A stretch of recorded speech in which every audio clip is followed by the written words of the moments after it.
This is what state borders look like when your neighbor is not an idiot. This is apparently the border between Latvia and Estonia, two Baltic nations. And this is actually a perfect example because obviously these two countries are not idiots. However, they do both border a very giant one out to their east. You know, in terms of Russian haters in the entire world, people often forget about the Baltics. There's a lot of places that might take the title of biggest Russian hater, but all three of these countries definitely got to rank in at least the top 10, if not the top 5. Historically, they've just had to deal with them way too many times. We had a good thing, you stupid son of a bitch. We had gas, we had pipelines, we had everything we needed, and it all ran like clockwork. You could have just shut your mouth and sold us gas and made as much money as you wanted. But no, you just had to blow it all up. You and your pride and your ego. Russia just really wanted to LARP as an empire once again. It's been years, so it's understandable, but before the Russian invasion of Ukraine, there was a lot of energy sharing going on between the EU and the Russians. Of course, the man that made this post is Germany. No other country in the EU is probably more upset about the whole Russian situation than them. They really needed that Russian gas. Low-key true? Yeah, I would say it's high-key. I remember that before the invasion, the whole world was warming up to Russia. I remember seeing polls where even countries like Poland were seeing Russia positively. Maybe that's the case, but remember when they took Crimea at first from Ukraine back in 2014? That was a pretty big, massive hit to their PR, that's for sure. Implying Europe isn't still buying tons of gas from Russia. Maybe there's more middlemen though.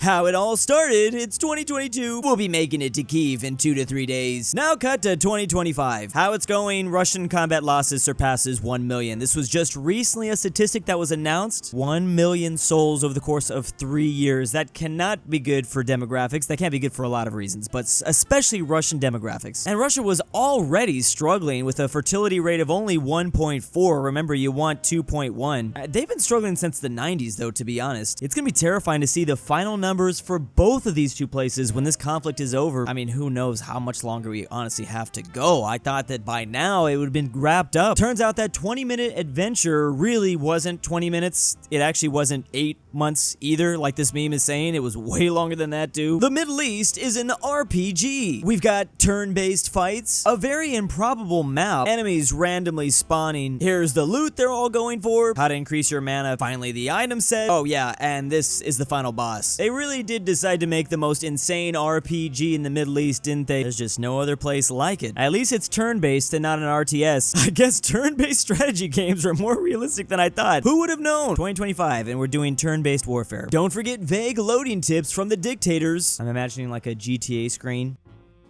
My daddy worked at Blizzard. You're killing live games as a service. And here's the EU handing over your right to play games forever. Stop greedy developers from shutting down your favorite games in favor of their new games to make more money. Take power away from big corporations who only see your games as just a license they can take away. Again, the GDPR coming to save consumers. Are they also responsible for the I'd like to request a refund button on Steam? That's incredible. Oh yeah, here are some of their other major wins they've gotten in the past. I know they got one big one over Apple. Stupid lightning cable. I mean, single-handedly with these changes, they're making the entire world a better place. Because for sure, if it wasn't for them, the US would definitely never do this. Oh, this is actually a petition. EU citizens still need to sign this. Just Google "stop killing games." It'll pop up. Looks like they need to reach 1 million total. Fortunately, I can't sign it. I am an EU citizen, but please, for my EU viewers, definitely go check that out. Am I wrong, or did this get 80,000 signatures in less than 24 hours? I'm pretty sure I signed this yesterday and it was at 480. Moist Critical apparently did a video on it. They got 2.6 million views. You're killing live service games. Good. Meanwhile, this chat. Sign it, people. Help us bomb. Insert place and year. Oh my god, yes. Please bomb North Korea. They almost have a nuke. It's 1994. They just bombed our land. No, responds the US to this request. To be fair, maybe the US learned their lesson from what happened in North Korea. Am I surprised the South Koreans were screaming from the rooftop that North Korea is working on a nuclear bomb all the way back in 1994? No, they've been working on a nuclear bomb for a while now, actually. They just got it in 2006, and yeah, they've been doing tests for a minute now. Maybe the biggest reason why Iran's nuclear facilities did get bombed is because what happened in North Korea. We allowed them to get a nuke without doing anything. It was 1994. We were probably thinking to ourselves, meh, the Cold War is over. All the communist states are gonna collapse one by one now. And they kind of were, except China and North Korea. Seoul is easily within artillery range and would be obliterated. Also China. Why they build their capital within artillery range? Are they stupid? But But this is the correct answer. If Iran was a Chinese buffer state, this wouldn't happen. That is literally why North Korea exists. It exists because China needs it to exist. The 6 horsemen of countries with north, south, east, and west in their names, but don't have a twin counterpart. Oh, so that's why North Korea is not going to be on this list. We've got North Macedonia. I'm just now realizing all these countries are going to have a very funny origin story. South Sudan. Okay, sometimes it's not funny. Okay, South Sudan's origin story is not funny. I'm sorry I said that. Here's South Africa, East Timor, or now their new name, Northern Cyprus, and finally South Ossetia. I don't know if I'm pronouncing that right. It looks like that. So these are all countries that do not have a twin counterpart. So again, North Korea and South Korea, they don't count. North Carolina and South Carolina wouldn't count either. I mean, those are states, of course, but that's just using it as an example. North Macedonia was kind of forced to put North in their name because Macedonia, yeah, Greece wasn't going to have that. I guess you could say the twin counterpart to South Africa is the entire African continent, though, but there's no twin counterpart that's a country. South Sudan, yeah, just look up. Actually, don't look it up. Just Sudan and South Sudan, yeah. East Timor, sharing an island with Indonesia, a Portuguese colony here. Russia and Georgia fighting for this. And then, yeah, the whole Cyprus situation. Very interesting stories that all these countries have. There's a weird explanation for all of it. There is actually a North Ossetia, though, but it is inside the Russian Republic. That's why we don't really talk about it much. It does border the country of Georgia, though, literally right next to the south. But, yeah, that's just like a, what is it called? Are these counties in Russia? There's also a West Timor while we're at it, but again, that is just like a region inside of Indonesia. South Africa has the Central African Republic, I guess. I mean, that kind of counts. It is south of the Central African Republic. Oh, that's right. There's Western Sahara, but that's not like officially recognized. Oh man, Northern Ireland? Yeah, we're talking countries though. Croat population in Austria, only 220,000? These countries literally border each other. Meanwhile, the Croat population in Chile, 500,000, and it's all the way on the other side of the globe. How the hell did that happen? Croatia clearly has a very interesting diaspora. What year is it? I made a mistake. Croatia does not border Austria, but historically it did many times, kind of. Well, it was also within Austria-Hungary borders. It used to border Austria when Croatia was just Yugoslavia. Honestly, like my mistake here, that's why world wars start. I need to be careful. But yes, the Croatian diaspora map quite possibly is one of the most insane diaspora maps I've ever seen. You would imagine that basically all the neighboring countries would have the most Croatians in it, but Croatia has had a very crazy history, to say the least. Most recently, and probably the biggest reason for this, is the Yugoslavian wars, but like I just said, World War I, they were all a part of Austria-Hungary, then it was Yugoslavia for a minute there. Never asked Croatia what they did in World War II. Now, part of the reason why this map is, in fact, so crazy is because you can only find 4 million Croatians worldwide outside of Croatia. Of course, the most can be found in the USA at 1.4 million, but here they are, Chile, in South America, beating out Austria. I mean, according to Wikipedia, it's even less than the 200,000 that meme showed. 400,000, that's a lot of Croatians in Chile, another country with not that much population either. Something like 2% of all of Chile is Croatian? How the hell did that happen? Did Croatians just see another country that started with the letter C and they thought, yeah, let's move there? Because they also moved to Canada in pretty heavy numbers. I guess the Croats really do like landlocking people. Yeah, Chile kind of landlocks Argentina in a way. I mean, at least from one side. As a Chilean Croatian, wow, that just flows off the tongue. I can confirm this is true. We have even Croatian-themed schools here. Don't ask a Croatian why his grandpa is from South America and speaks Spanish. Oh, is this a no-no German joke? How they escaped it? Okay, Axis members escaping to South America. Nothing new here. It's funny too because you know how many memes have connected Croatia and Chile? I thought they were just kind of funny and obscure because these two countries, well, first of all, they have weird borders where they kind of grab a bunch of coastline. Who knew? They actually had a lot of crossover between these two countries though. How could you tell I'm from the Philippines? Meanwhile, the ish they post. What? Okay, first of all, why is someone from the Philippines posting this nationalistic Greek meme going after this Turkish boy? Do the Philippines have something similar that they do?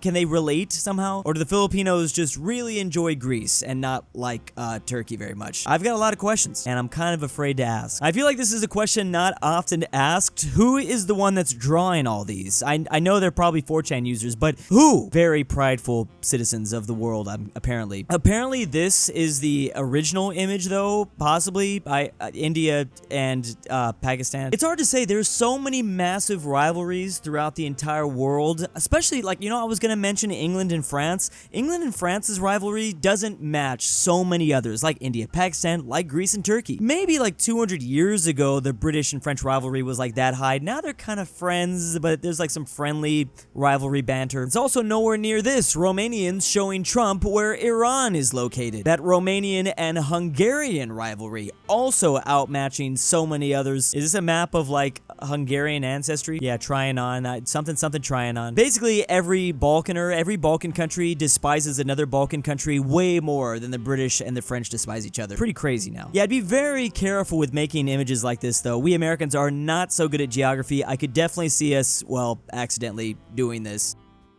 Estonians are the most intelligent Europeans according to IQ studies. That must be why they're so influential and powerful, says this Canadian. Man, the amount of geniuses I've seen that have come out of Estonia, I can name.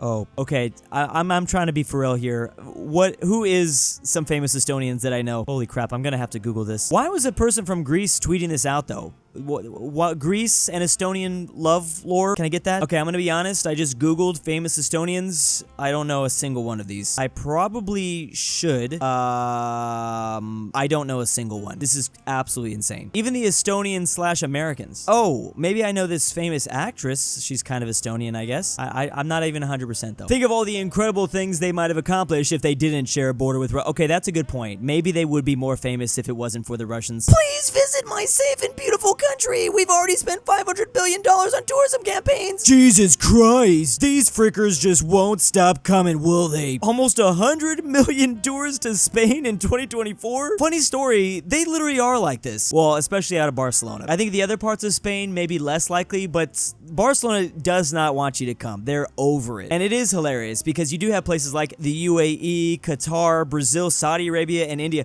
especially the Arab states, especially if you're a country in the Arabian Peninsula. But I mean, I guess India and Brazil too, but these countries are really trying to diversify. They're trying to not have their entire economy be based off oil, so they're desperate to get any more tourists to come. Meanwhile, Spain's just like, bro, just stop coming, especially if you're a British tourist. They definitely don't like the British tourists. I mean, part of the reason why the Spanish economy is doing so good is obviously partly for tourism, but they do have more things than just that. So maybe they don't feel like they have to be relying on it that completely. I was literally just telling my friend about this in real life. Part of the reason might be just because it's cheaper sometimes to fly to Spain than to take a train in England. That's literally the situation they're dealing with over there in Europe. I can attest to it. Those trains are way too expensive. Oh no, it's the Germans, Brits, Americans, and Dutch looking at people from towns that depend on tourism when they see a tourist. This is the Portuguese, Spanish, Italians, and Greeks. Yeah, they don't love the tourists. In fact, they get pretty annoyed of us. And I can honestly see why. I gotta admit, okay, maybe if I'm like just traveling for the first time, like the first couple days, I'm like, why are people so mean? But you stay longer than just like a week or two, you start to see, oh, tourists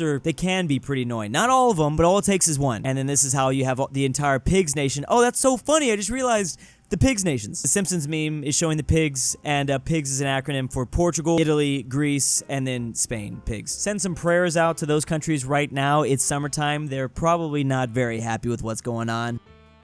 Ah, look, it's the Netherlands, or in other words, the place where a bridge is built so the river can cross the street. Here's another. Here's France, a place where a bridge is built so a canal can cross a river. Intersecting waterways without even like a on or off ramp. France, why are you like this? I feel like they did this just to one-up the Netherlands. They know the Netherlands are like, they're most known for their ability to do things with the water. France is just like, yeah, we could do that too. If my country is poor, it's because of colonization. Meanwhile, in Vietnam, shut up and work. Oh man, and the Vietnamese have been colonized by a lot of different places. Well, I guess to be fair, so has Algeria. They've had a similar situation. But yes, these two countries that seemingly do not have anything in common, they do have one thing in common. They were both colonized by the French. France didn't have to go very far to colonize this place. They did have to go pretty far to colonize the Vietnamese, though. It definitely is a sentiment not really seen much in a lot of the Southeast Asian countries, from Vietnam, Cambodia, Laos, even Malaysia and Singapore, they don't complain quite as much about colonization. I mean, they could. They definitely deserve to if they would want, but they don't really do it. I think they've dealt with a lot of other things too. I mean, Vietnam was in like a brutal civil war. They were also taken over by the Chinese and the Japanese, so they've had more local rivals. They're not quite as worried about that one European country that came over for a little bit. To be fair, Vietnam doesn't really hold that big of a grudge against the Americans too, even though that was like a 50-year-old conflict. Vietnam, try not to be base, challenge, impossible. Literally beat the crap out of a superpower at their height against people twice their size and has continued to develop from there. Godspeed.